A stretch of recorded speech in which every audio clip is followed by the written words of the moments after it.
नमस्कार, स्वागत है आप सभी का देवभूमि समाचार में। मैं आपके साथ निकिता कश्यप। बुलेटिन की शुरुआत करते हैं। उत्तराखंड के मुख्यमंत्री पुष्कर सिंह धामी ने देहरादून के जॉली ग्रांट हवाई अड्डे पर मॉरिशस के प्रधानमंत्री नवीन चंद्र रामगुलाम को भावपूर्ण विदाई दी। आपको बता दें कि यह मौके पर दोनों नेताओं के बीच सौहार्दपूर्ण बातचीत हुई और जिसमें दोनों देशों के बीच संबंधों को मजबूती मिलने की उम्मीद जताई जा रही है। तो वहीं आपको बता दें कि मुख्यमंत्री पुष्कर सिंह धामी और प्रधानमंत्री रामगुलाम ने सहयोग और विकास के नए आयाम तलाशने पर चर्चा की और यह मुलाकात दोनों देशों के बीच व्यापार, पर्यटन और सांस्कृतिक आदान और प्रदान को बढ़ावा देने के लिए बेहद अहम मानी जा रही है।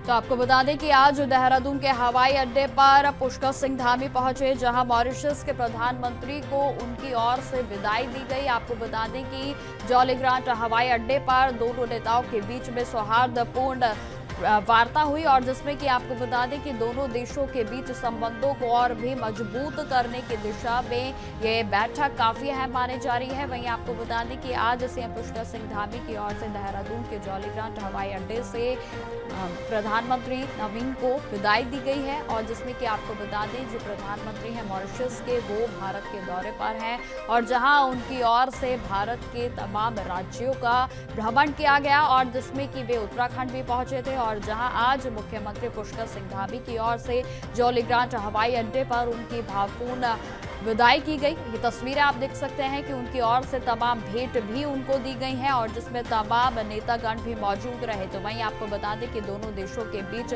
संबंधों को और भी मजबूत करने पर वार्ता की गई है और जिसमें आशंका भी जताई जा रही है कि जिस तरीके से मॉरिशस के प्रधानमंत्री की ओर से इस समय सकारात्मक पॉजिटिव एनर्जी या फिर कहें कि एक अनुभव उनकी ओर से इस समय देखने को मिल रहा है, तो कहीं ना कहीं हो सकता है कि आगे आने वाले दिनों में दोनों देशों के लिए कई अहम संबंधों पर कई अहम फैसले भी लिए जा सकते हैं। खबरों में आगे बढ़ते हैं। इस वक्त की बड़ी खबर का रुख करते हैं। आपको बता दें कि उत्तराखंड के कई जिलों में भारी बारिश को लेकर चेतावनी को जारी किया गया है, जहां देहरादून, चंपावत और नैनीताल में भारी बारिश की संभावना को जताया गया। आपको बताते चले कि उधम सिंह नगर, पौड़ी और पिथौरागढ़ में तेज बारिश की चेतावनी को जारी किया गया है, जिसमें मौसम विभाग की ओर से 20 सितंबर तक भारी बारिश रहने की भविष्यवाणी की गई है, जिसमें कि आपको बता दें कि प्रदेश में बरसात के चलते सतर्क रहने की भी अपील लगातार प्रशासन की ओर से बार बार की जा रही है। आपको बता दें कि जिस तरीके से उत्तराखंड में आपदाओं का दौर जारी था और बारिश भी अब दोबारा से शुरू हो गई है। हालांकि बीते कुछ दिनों पहले की बात की जाए तो बारिश से कहीं ना कहीं कुछ राहत मिली थी, लेकिन एक बार फिर से अब 20 तारीख तक बारिश का दौर इसी तरीके से जारी रहने की संभावना जताई गई है, जिसमें तमाम प्रदेश के जितने जिले हैं उनको लेकर अलर्ट को जारी किया गया है और जिसमें कि आपको बता दें मुख्यतः देहरादून, पिथौरागढ़ को लेकर भारी बारिश की चेतावनी को प्रदेश में जारी किया गया। साथ ही साथ बता दें कि प्रशासन की ओर से लोगों से अपील की गई है कि अगर जरूरी ना हो तो घर में ही रहें और साथ ही साथ जो मौसम विभाग की ओर से और प्रशासन की ओर से जो भी जानकारी साझा की जा रही है उसको दरमियान ही बाहर निकले। तो वहीं आपको बता दें कि प्रदेश भर में इस समय चारधाम की यात्रा भी पूरे तरीके से चल रही है, जिसका दूसरा चरण जारी है और उसको लेकर भी प्रशासन की ओर से बार बार यात्रियों से अपील की गई है कि मौसम विभाग की ओर से दी गई जानकारियों के अनुसार ही अपनी यात्रा को आगे बढ़ाएं। हालांकि आपको बता दें कि बीते दिनों की बात की जाए तो आपदाओं से जिस तरीके से उत्तराखंड में कई जो एनएच हैं, यात्रियों के लिए जो भी रास्ते हैं वो अवरुद्ध हो गए थे और जिन पर लगातार प्रशासन को और से जो है उनको खोलने का काम भी किया जा रहा है, तो साथ ही साथ अलर्ट को भी बार बार जारी किया गया है। और इसी वक्त आपको बता दें कि इस वक्त की बड़ी खबर आज भी यह है कि 20 सितंबर तक इसी तरीके से बारिश का दौर प्रदेश भर में जारी रहेगा और जिसमें कई जिलों के लिए आज भी मौसम विभाग की ओर से चेतावनी को जारी किया गया।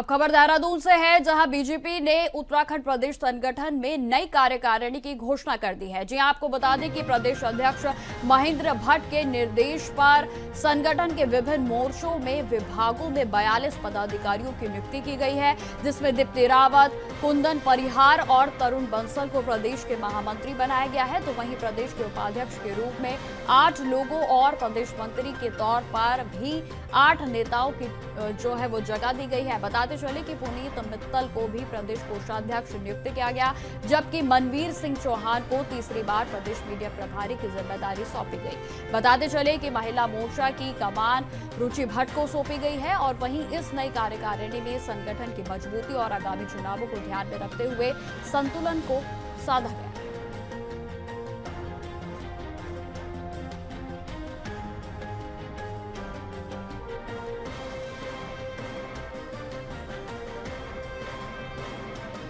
आपको बता दें कि बीजेपी की ओर से संगठन को और भी मजबूत करने के लिए नई प्रदेश कार्यकारिणी की घोषणा कर दी गई है, और जिसमें कि आपको बता दें कि 42 नेताओं को नए संगठन में जो है पद मिले हैं। तो वहीं आपको बता दें कि दीप्ति, कुंदन और तरुण को प्रदेश महामंत्री बनाया गया है। हालांकि आपको बता दें कि प्रदेश के कोषाध्यक्ष जो है, जो 3 बार से बनते आ रहे हैं, उन्हीं को इसकी कमान सौंपी गई। खबरों में आगे बढ़ते हैं। उत्तराखंड की कांग्रेस ने भी दिनों को संगठन को सर्जन का जो कार्य है वो पूरे तरीके से तेज कर दिया है। आपको बता दें कि पार्टी के भीतर संगठनात्मक ढांचे को मजबूत करने की तेजी भी चल रही है, और अब तक 9 जिलों में जिले की कार्यकारिणियों को भी फाइनल सूची के लिए तैयार कर दिया गया है, जबकि आपको बता दें कि शेष 4 जिलों में भी यह कार्य जल्द ही पूरा होगा, और जहां पर पार्टी के सूत्रों के अनुसार संगठन सर्जन की प्रक्रिया पूरी तरह से होने के बाद प्रदेश के नेतृत्व में बड़ा बदलाव की संभावना जताई जा रही है। आपको बता दें कि सूत्रों का दावा है कि इस बार संगठन के पुनर्गठन के बाद प्रदेश के कांग्रेस अध्यक्ष को भी बदला जा सकता है। तो वहीं वर्तमान में प्रदेश अध्यक्ष करण महरा का कार्यकाल पूरा हो चुका है, और जिसको की नेतृत्व में परिवर्तन को लेकर पार्टी में आंतरिक मंथन भी शुरू हो गया। हालांकि इस संबंध में कोई आधिकारिक पुष्टि अभी तक नहीं की गई है, लेकिन नई कार्यकारिणियों को गठन के बाद बदलाव की संभावना प्रबल मानी जा रही है।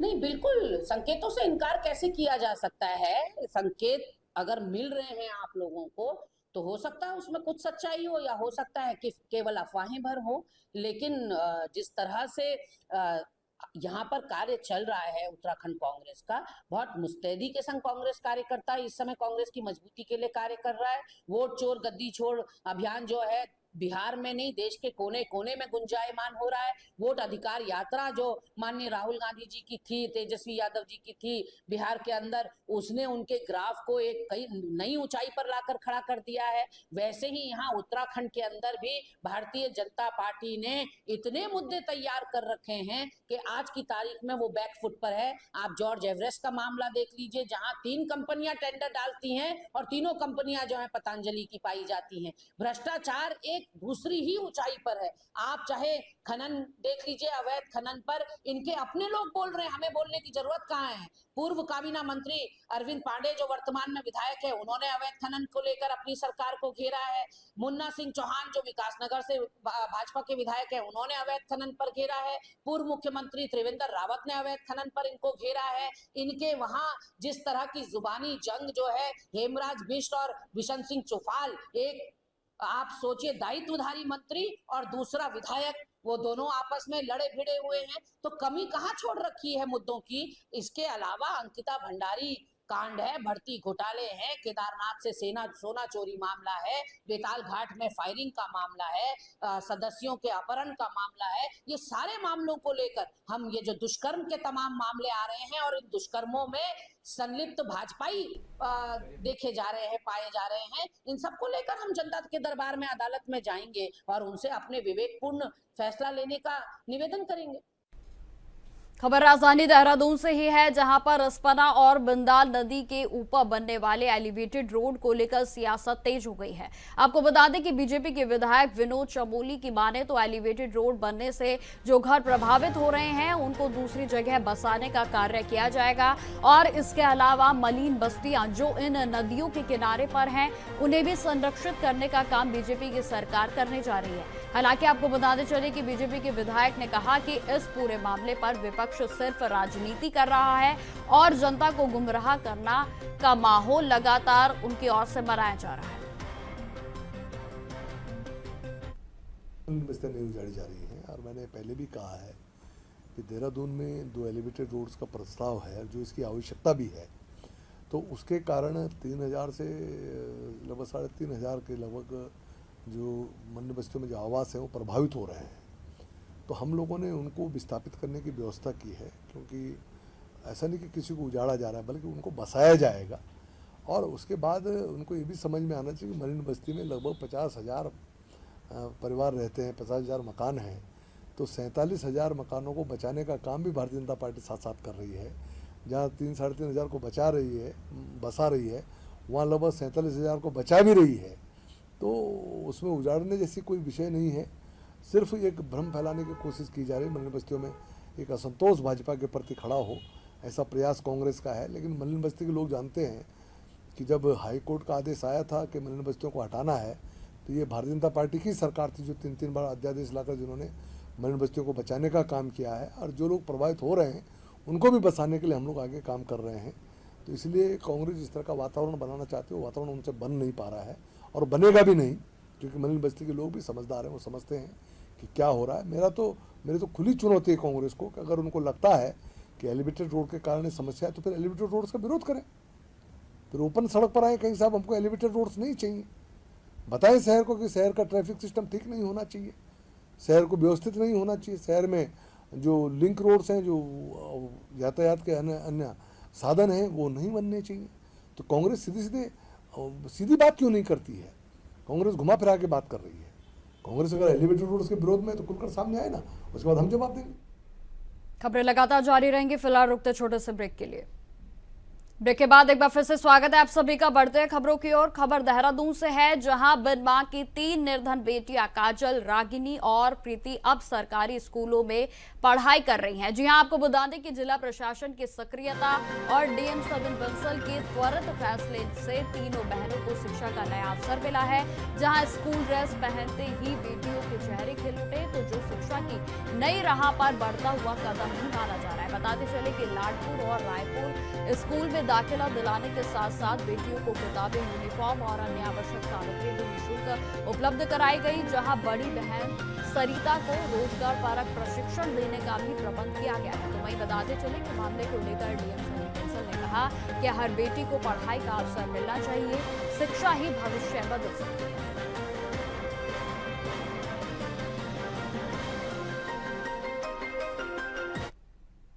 खबरों में आगे बढ़ते हैं। अवैध निर्माणों की अंधाधुंध बढ़ोतरी अब मसूरी के नैसर्गिक सुंदरता और योजनाबद्ध विकास के लिए एक बेहद ही खतरा बन चुकी है और इस पर नियंत्रण के लिए मसूरी के देहरादून विकास प्राधिकरण ने एक संगठित और चरणबद्ध मुहिम को शुरू किया है, जिसमें उपाध्यक्ष बंसीधर तिवारी ने मसूरी के दौरे में बताया कि मसूरी को सेक्टरों में बांटकर हर सप्ताह सर्वेक्षण किया जाएगा और जहां अवैध निर्माण पर मिलने वाले तुरंत नोटिस, सीलिंग और उनके साथ साथ जरूरत पड़ने पर एफआईआर तक भी की जाएगी। बताते चले कि पहले से सील किए गए भवनों में दोबारा से निर्माण पाए जाने पर भी सख्त कानूनी कार्रवाई होगी।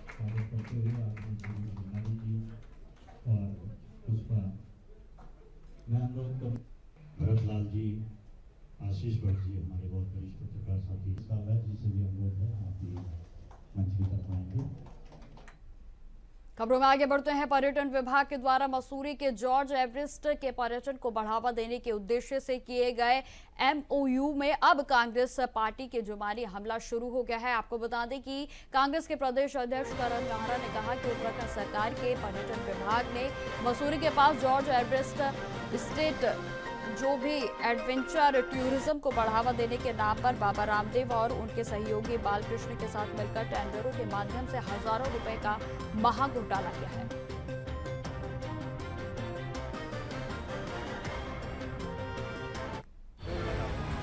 एक नया खुलासा हुआ है जिसमें बीजेपी की सरकार के जो भ्रष्टाचार के रिकॉर्ड्स हैं वो टूटते हुए दिखाई दे रहे हैं। बाबा रामदेव जो इस उत्तराखंड की धरती से पनपे उपजे बढ़े, वो आज सरकार के संग मिलकर अपने सहयोगी की मदद से किस तरीके से इन कारनामों में लिप्त हैं, यह आज सामने आ रहा है। बाबा रामदेव के सहयोगी बालकिशन, जिनकी कंपनी राजस्व एरो स्पोर्ट्स एंड एडवेंचर जो कंपनी है, उसको जॉर्ज एवरेस्ट जैसी एक जगह जो बहुत ही शांत और पर्वतीय इलाका है, जहां टूरिज्म के अपार संभावनाएं हैं, खासकर एडवेंचर टूरिज्म की, उसको औने पौने दाम पे सरकार ने देने का काम। अब खबर उत्तरकाशी से है, जहां गंगोत्री धाम के लिए शुरू हुई शटल की सेवा के खिलाफ स्थानीय हकूकधारियों ने जोरदार विरोध प्रदर्शन किया। आपको बता दें कि उनका कहना है कि यह सेवा स्थानीय व्यापार और आवश्यक आमदनी को प्रभावित कर रही है। तो वहीं स्थानीय लोगों के मुताबिक शटल सेवा से यात्री धाम में कम समय बिताएंगे और जिससे कि स्थानीय दुकानदारों, होटल्स और गाइडों को भी कोई भी लाभ नहीं होगा और इससे क्षेत्र की आर्थिक व्यवस्था पर भी असर पड़ेगा। तो वहीं बताते चले कि जिला प्रशासन से कई बार मांग की गई है कि इस सेवा को तत्काल बंद कर दिया जाए, लेकिन कोई भी सकारात्मक प्रतिक्रिया नहीं मिली और जहां ग्रामीणों और व्यापारियों ने चेतावनी दी है कि यदि मांग नहीं मानी गई तो उग्र आंदोलन और प्रदर्शन के साथ साथ चक्का जाम भी किया जाएगा।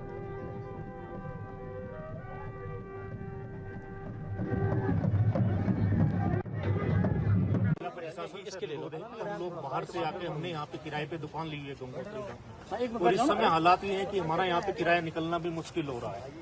हमारी 1.5 महीने से दुकान बंद थी, जो माल हमारा पुराना पड़ा हुआ था वो सब खराब हो गया है।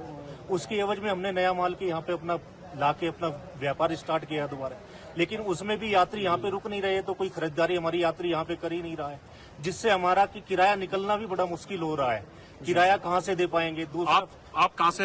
हम देहरादून दोईवाला से आके हमने यहाँ पे लोग दुकान ली है किराए पे आके, तो किराया निकलना हमारा बड़ा मुश्किल हो रहा है। आपका नाम? जो अभी जिला प्रशासन ने जो निर्णय लिया है, हम उसके पूरे खिलाफत हैं। ऐसी यात्रा चलाई जा रही है जिससे किसी होटल वाले को गंगोत्री धाम में और दुकानदार को कोई फायदा नहीं हो रहा है। और उसमें उन्होंने ये किया है कि 5 बजे से 9 बजे तक गाड़ियां उत्तरकाशी से जाएंगी और 1 बजे गंगोत्री पूरा खाली कर दिया जाएगा। तो हमारा कहना ये है कि गंगोत्री धाम वर्षों से चली आ रही यात्रा को क्यों छेड़खानी की जा रही है? अब तो सड़क भी ठीक है। अभी हमारी जिलाधिकारी से दूरभाष से बात हुई है, उन्होंने कहा कि 2 दिन का आप हमें टाइम दीजिए। हमने 2 दिन का टाइम उन्हें दे दिया है। अगर 2 दिन के अंदर अगर वो हमारी समस्या का निराकरण नहीं करते तो हम यहाँ पे चक्का जाम करेंगे, हम आंदोलन करेंगे, अपने प्रतिष्ठान बंद करेंगे, तमाम दुकानें बंद करेंगे हम। और हम ये कहना चाहते हैं कि हमारी यहाँ पे पहले से ही बुकिंगें हो रही है होटलों की, वो यात्री अपना पैसा वापस मांग रहा है। अब ये अभी सुनने में आया कि इन्होंने देहरादून से टेम्पू मंगा दिए हैं, तो देहरादून वाला टेम्पू चल सकता है और यात्री का टेम्पू अगर ऋषिकेश से आ रहा है उसको हिना में खड़ा करके और उसमें चलाया जा रहा है। यात्री की बोलेरो आ रही है उसको भी वहाँ खड़ा किया जा रहा है और उत्तरकाशी की बोलेरो चलाई जा रही है। इसमें हमें जो है मिलीभगत की बू आती है। हम इसका विरोध करते हैं और आने वाले टाइम में बहुत उग्र आंदोलन करेंगे हम इसके संबंध। हम जिलाधिकारी से निवेदन कर रहे हैं कि भाई आप हमारी समस्या को सुनिए। जिला प्रशासन से सारे व्यापार मंडल और होटल एसोसिएशन इतना ही चाहते हैं कि जो यात्री चारों धाम के लिए अपनी टेम्पो ट्रेवलर से या अन्य छोटी गाड़ियों से आ रहा है, क्या वो गंगोत्री में हिना से ऊपर नहीं आ सकता है? चारों धाम में चलाने वाला ड्राइवर प्रशिक्षित होता है। ये साजिश न करके किसी का पेट पाल रहे हैं और किसी के पेट पे लाद मार रहे हैं। ये जिला प्रशासन का जिम्मेदारी है कि यहाँ पर गंगोत्री में इतने सारे व्यापारी लोग हैं, सबके बाल बच्चे हैं, इन्होंने भी अपना पेट पालना है, इनके भी बच्चे हैं, इन्होंने भी किराया देना है। तो इनको सबको ध्यान में रखते हुए यहाँ पे टेम्पो ट्रेवलर को जो है और जितनी गाड़ियां छोटी गाड़ियां जो आ सकती है उनको जिला प्रशासन लाए। हम जिला प्रशासन के साथ हैं। हम ये नहीं कहते कि बड़ी बसों को यहाँ आप दुर्घटना के हिसाब से आप उनको भी रोड भी चौड़ी कीजिए। इतनी नालो पानी से जब बस आती है तो क्या यहाँ नहीं आ सकते, लेकिन उसमें भी चलो समय चाहिए तो समय दो, लेकिन यहाँ पर यात्रियों को लगातार भेजती रही, यही हमारी रिक्वेस्ट है। और अगर 1 या 2 दिन में, जब डीएम साहब ने बोला है कि 2 दिन के अंदर जो है हम पूरा खोल देंगे, अगर नहीं खोला तो पूरा व्यापार जो है हम बंद कर देंगे, पूरी दुकानें बंद कर देंगे। यात्रियों को भी दिक्कत होगी, हमें अफसोस होगा, लेकिन यात्रियों को भी दिक्कत होगी। पानी नहीं मिलेगा, चाय नहीं मिलेगी, खाना नहीं मिलेगा, तो जिला प्रशासन की ही बदनामी इसमें होगी। अब खबर देहरादून से है, जहां स्नैचिंग की बढ़ती घटनाओं पर रोक लगाने के लिए एसएसपी अजय सिंह के निर्देश पर गठित विशेष टीम ने 2 बड़ी वारदातों का पर्दाफाश करते हुए 2 शातिर बदमाशों को गिरफ्तार किया है। हैरान कर देने वाली बात यह है कि गिरफ्तार आरोपियों में से एक एमटेक का डिग्रीधारी है, जो कि इस गिरोह का मास्टरमाइंड निकला। तो वहीं आपको बता दें कि पुलिस के अनुसार दोनों आरोपी नशे की लत के चलते लूट की वारदातों को अंजाम देते थे। तो वहीं गिरफ्तारी के बाद पूछताछ में आरोपियों ने नेहरू कॉलोनी और रायपुर के थाना क्षेत्र में हुई स्नैचिंग की 2 बड़ी घटनाओं को कबूल किया है। इन घटनाओं में महिलाओं के बैग और मोबाइल छीने गए थे, और जिससे कि इलाके में खौफ का माहौल बन गया था। तो वहीं एसएसपी अजय सिंह ने टीम की सतर्कता और त्वरित कार्रवाई की सराहना करते हुए इसे बड़ी सफलता करार दिया है। उन्होंने कहा कि शहर में अपराध को बर्दाश्त नहीं किया जाएगा और ऐसे मामलों में कठोर कदम उठाए जाएंगे।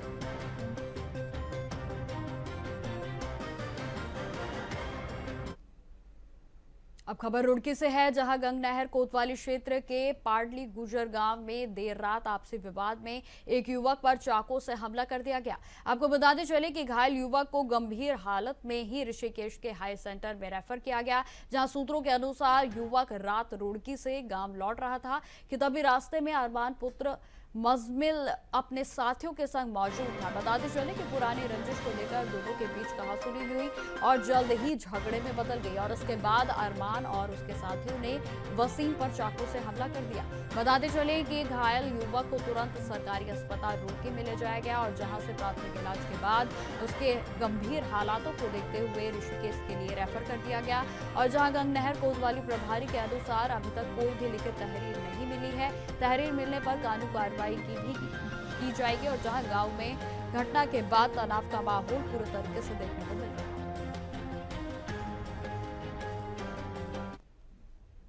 अब खबर पौड़ी से है, जहां जिले में गुलदार के हमलों का सिलसिला थमने का नाम नहीं ले रहा है। ताजा घटना श्रीकोट गांव की बताई जा रही है, जहां पर गुलदार ने घर से ही 4 साल के मासूम बच्चे को उठाकर ले जाकर मौत के घाट उतार दिया। बताते चले कि घटना के बाद पूरे गांव में दहशत और आक्रोश का माहौल है। तो वहीं 12 सितंबर की रात पोखरा रेंज में भी श्रीकोट गांव में गुलदार ने घर में खेल रही एक बच्ची को उठाकर जंगल की ओर ले गया, और जहां ग्रामीणों और परिजनों ने पूरी रात तलाश की और आखिरकार बच्चे का शत विशत शव झाड़ियों से बरामद हुआ। आपको बताते चले कि गुलदार की दहशत को देखते हुए वन विभाग के द्वारा 2 पिंजरे भी लगाए गए हैं और ट्रैंकुलाइजिंग भी टीम को तैनात किया गया है, लेकिन कवायद चल रही है। और उसके बाद भी ग्रामीणों ने सरकार और वन विभाग पर लापरवाही का आरोप लगाया है, जहां ग्रामीणों का साफ तौर पर कहना है कि क्षेत्र में लगातार हो रही इन घटनाओं का भय का माहौल इनकी वजह से बना हुआ है, और जब सरकार को सख्त कदम उठाने चाहिए। और इस मामले में वन मंत्री सुबोध उनियाल का बयान सामने आया है, जिसमें मंत्री का कहना है कि सरकार वन्य जीव संघर्ष को संवेदनशीलता से काम कर रही है, और जहां भी ऐसी घटनाएं होती हैं वहां ट्रैंकुलाइजिंग टीमें भेजी जाती हैं, और जहां ग्रामीण क्षेत्रों में सोलर लाइट लगाने और जागरूकता अभियान जैसे प्रयास भी निरंतर जारी हैं। इसके बावजूद घटना होती है तो विभाग त्वरित कार्रवाई करता है।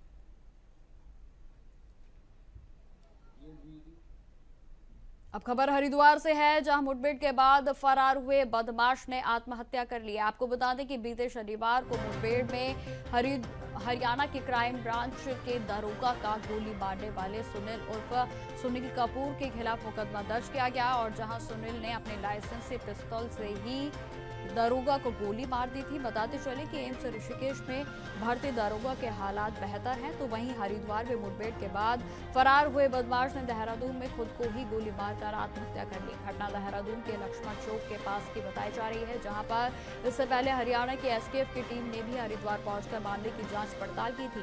बताते चले कि शनिवार की शाम हरिद्वार में मुठभेड़ के दौरान हरियाणा के क्राइम ब्रांच के दारोगा को गोली मारकर फरार हुए सुनील कपूर ने सुसाइड कर लिया।